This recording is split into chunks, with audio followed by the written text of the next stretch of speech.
د خدمت او د یووالي وخت دی، اوس د وطن د جوړول. د دشت برچي ویسانګه کې څه باندې 100 زره الکترونیکي تذکرې ویشل شوي. د کابل ښار دشت برچي د الکترونیکي تذکرو ویسانګه کې له تیر کال تر اوسه څه باندې 100 زره هیوادوالو ته الکترونیکي تذکرې ویشل شوي دي. د دشت برچي د الکترونیکي تذکرو د ویسانګې عمومي مدیر نیکبلي خان ایمان وایي چې دا څانګه هر ورځ له 600 تر 700 پورې مراجعین لري. د ښاغلي ایمان په وینا په دې ویسانګ کې د نوو الکترونیکي تذکرو پر ویش سربیره غوښتونکو ته له ویش وروسته خدمتونه د زیږیدونو ثبت، د وادونو ثبت، د تذکرې نوي کول او مثانه تذکرې هم وړاندې کیږي.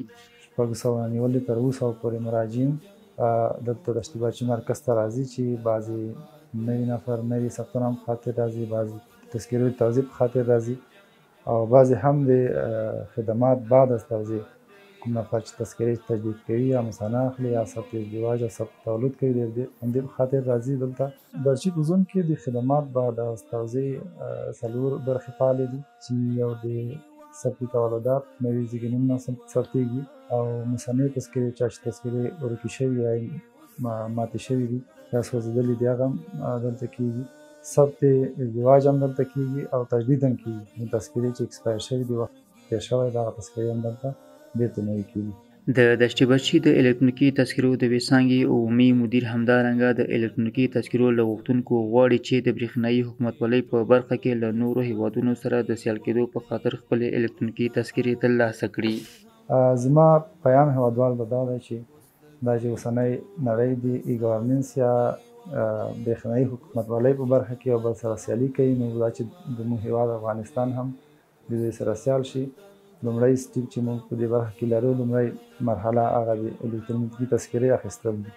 یو شمېر هیوادوال چې د الکترونیکي تذکرو د اخیستو په مخه یا د ویسانګې ته راغلي، له مراجعینو سره د کارکوونکو نیک چلند ستایي او قدردانۍ یې کوي او د الکترونیکي تذکرو اخیستل یو ملي مسئولیت ګڼي. تذکره کاغذی داشتیم، تذکره کاغذی پاره میشد، خراب میشد. به این دلیل ما آمدیم که فرم پر کنیم که تذکره الکترونیکی بگیریم. تذکره الکترونیکی چندین خوبیات داره. اول خوبیه که برای خود ما خوب است که تایید سین کار داره، میکنم تاپه کار داره، تمام چیز آماده است و برای دولت هم خیلی خوب است که تمام جرم جرایم است کم میشه از این طریق تذکره الکترونیکی. بسیار احساس خوبی داریم، احساس خوشی داریم که مثلا هر افغان باید بیاید این پروسه شرکت کنه و تذکره برای خود بگیره و هر انسان هویت افغانی و تذکرهش است. و دیگه برای دیگه شهروندان خواهش میکنم که تذکره کاغذی خود جمع کنه، بیا تذکره الکترونیکی بگیره تا برای خود ما و برای دولت ما یک کاری آسان شد.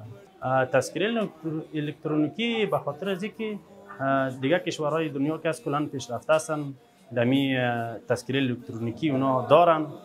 دیگه کشور ما هم که به خاطر که سهولت برای دولت باشه، برای شما باشه، برای ملت باشه، تذکره الکترونیکی آورده بسیار خوشحال هستیم که کشور ما پیشرفته ترقی کنه.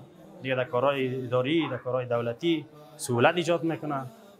برای خود ما هم خوب است، برای شهروندای کابل، برای شهروندای افغانستان هم خوب است. تذکرهای قبلی برادر و کاغذی بود، یک مدت زمانی که میگذشت اونا فرسوده میشدن، از بین میرفتن، عکسش از بین میرفت، نوشتایش از بین میرفت. دیگه این خوب است به خاطر از اینکه دائم العمر است.